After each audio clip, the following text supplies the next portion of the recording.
Bonsoir tout le monde et bienvenue dans cette capsule vidéo. Je suis Cédric Kenney, analyste programmeur et photographe et responsable technique à UN Media Télévision. Alors aujourd'hui, en regardant les revues astronomiques sur Internet, je me suis rendu compte que nous sommes le 6 janvier effectivement et que le 6 janvier, apparemment, c'est un jour de pleine lune. Donc je me suis dit, puisque nous avons une jour de pleine lune, pourquoi pas en profiter pour faire un exercice de photographie astronomique avec un matériel peut-être pas forcément adéquat, mais on va voir ce qu'on peut faire avec ce qu'on a.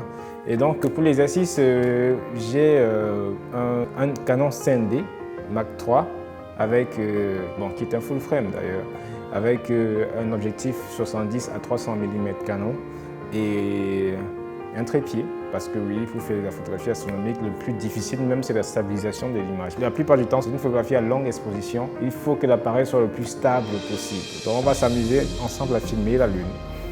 Alors, si vous êtes prêts, on y va.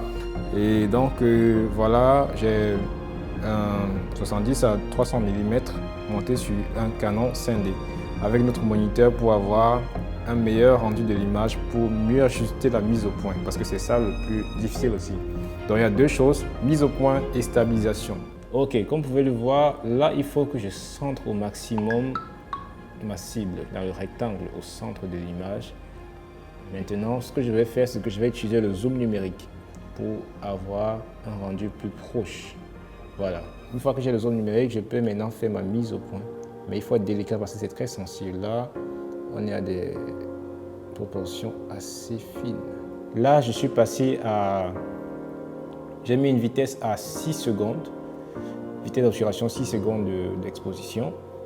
ISO 100, ça c'est ma plus basse valeur d'ISO sur mon appareil. Et ensuite, j'ai mis l'ouverture à 45 pour augmenter au maximum ce qu'on appelle la profondeur de champ. Donc pour avoir le plus de détails possible sur l'élément que je filme.